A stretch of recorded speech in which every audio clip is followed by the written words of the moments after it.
Everyone knows the story. December 1773. Boston Harbor. In the dead of night, angry colonists board trade ships and dump 92,000 pounds of British tea into the freezing water. We are taught in school that the American Revolution happened because the British loved taxes, and the Americans just got sick of paying for their Earl Grey. But here's the thing, that is a lie. Or at least, it's not the whole truth. Actually, for most of the 18th century, American colonists paid significantly less in taxes than citizens living in London.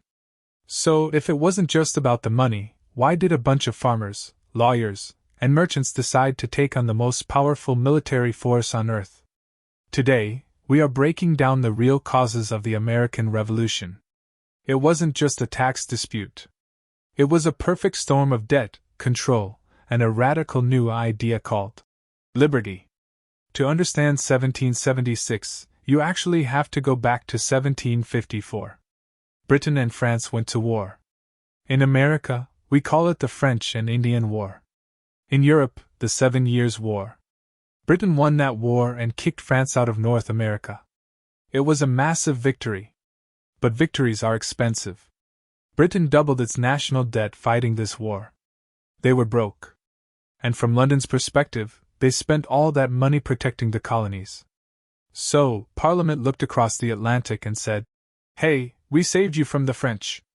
You should chip in for the bill." This brings us to the end of a policy known as salutary neglect. For decades, Britain had been like an absentee parent. They let the colonies do whatever they wanted. Americans traded, smuggled, and made their own laws. But suddenly, the strict parent came home and started demanding rent. First came the Sugar Act.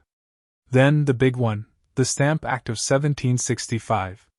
This wasn't a tax on trade. It was a direct tax on paper. If you wanted to sell land, get married, or even buy a deck of cards, it had to have a British stamp. The colonists were furious. Not because they were cheap, but because of a constitutional principle. They had no one representing them in the British Parliament. They shouted the slogan you all know. No taxation without representation. They argued, if we can't vote for the people taxing us, then you are stealing from us. The protests were so violent that Britain actually panicked and repealed the Stamp Act. But they immediately passed the Declaratory Act, which basically said, we're canceling the tax, but we still own you. We can do whatever we want. Tensions were boiling. Britain sent thousands of troops to occupy Boston. It was a powder keg. And on March 5, 1770, it exploded. 5 colonists died in the snow during the Boston Massacre. It became the ultimate propaganda tool. Then came the Tea Act. Then the Tea Party. And finally, King George III had had enough. Parliament passed the coercive acts. Americans called them the Intolerable Acts. They closed Boston Harbor, destroying the economy. They took away Massachusetts self-government. They allowed British soldiers to be housed in private buildings. This was the point of no return. Britain thought this would crush the rebellion. Instead, it did the one thing the colonies had never managed to do before: it united them. While bullets were flying, a war of words was changing minds. In 1776, Thomas Paine published a pamphlet called Common Sense. It went viral.